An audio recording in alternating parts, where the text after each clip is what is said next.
says President Obama could end up with the label one-term Barack. In hypothetical matchups, polls show the president beating Sarah Palin, but trailing former Arkansas Governor Mike Huckabee and former Massachusetts Governor Mitt Romney. It's time to let those Willis watchdogs out.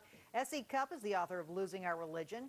Leslie Marshall is a Fox News contributor, and Ben Ferguson is a radio talk show host. Ben, let's start with you, buddy. What do you think of this? Yeah, one-termer, that's the best news I've heard since last Tuesday. I mean, I'm liking this one-termer idea. I think the biggest thing for Barack Obama is the idea of hope and change didn't work because there wasn't substance with it. When the president last week showed yet again he just doesn't get it with the American people and what they're voting for. He's saying, you know, well, they're not rejecting my policies. They're just, I didn't do a good enough job selling it because I was so busy getting things done. Everybody knew what he was doing. They knew what he was doing in health care. They didn't like it. So as long as he stays this way, he's going to be a one-termer. All right. Leslie, is it the issue of selling that didn't work? What do you make of this? Oh, how much time do we have? Honestly, although I am a liberal Democrat, I do think that the message wasn't conveyed concisely and accurately.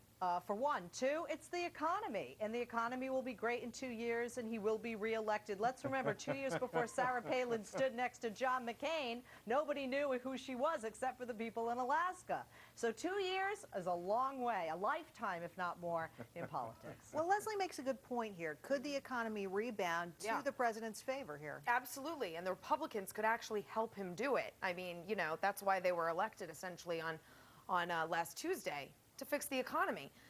Here's what the Republicans have to do, if I can put my strategist hat on for a second. Not only put up a good challenger for 2012, but they got to get a good Democratic challenger. Historically, when you try to unseat a sitting president, you lose. But also historically, the president loses then in the general election as well. So if the Republicans really want to play some mind games here, they'll ask Hillary to run against Barack Obama and put up a good fight. They'll both lose. This is all wheels within wheels here. But this is all. This is all hypotheticals.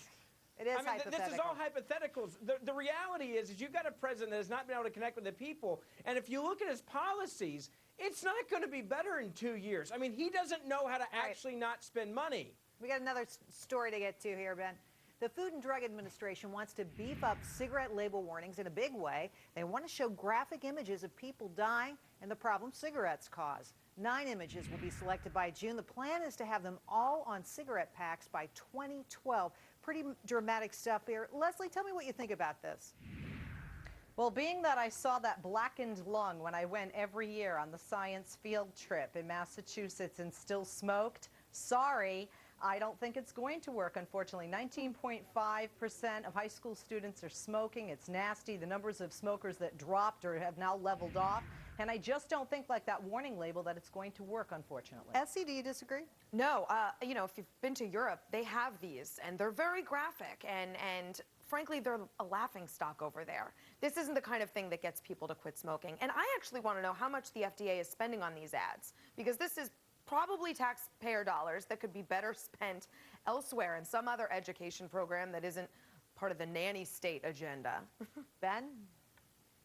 You know, I actually like it, and here's why. I think that even if it has a 1 or 2 or 3 or 4% impact on the marketplace, it's worth it. And if it's a way to let people know that hey, if you do this, you're going to die, and here's the proof even more than just the words on the package, why not give it a shot? Do I think it's going to be the silver bullet? Heavens no, but at least it's letting people know maybe for future smokers, you might want to think twice before you get addicted to this product. You know, if we could just make smoking uncool, there that you go. would really go a long way to helping people out.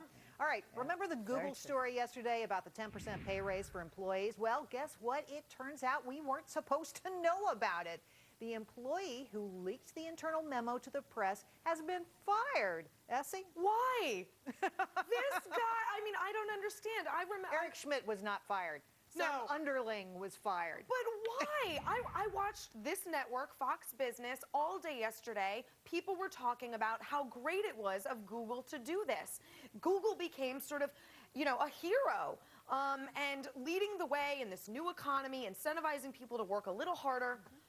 And now they fire the guy? It doesn't make any sense to me. But it's fascinating. Ben, you know, I think our copier was working overtime yesterday as everybody, you know, copied the resume to send to Google. That's right. Yeah, you know, I look at this and I think it's a bigger issue. They're saying, look, you buzzkilled what we were going to get to announce because you wanted to be friends with somebody that you leaked it to and look important. So what else are you leaking? What is it? What about earnings numbers? What about new ideas? So I think they did it more to say, look, no matter what it is, good news or bad news, if it's internal, it stays internal, and we're going to fire you if you let it go. Maybe they should have put it on their Facebook page. Leslie?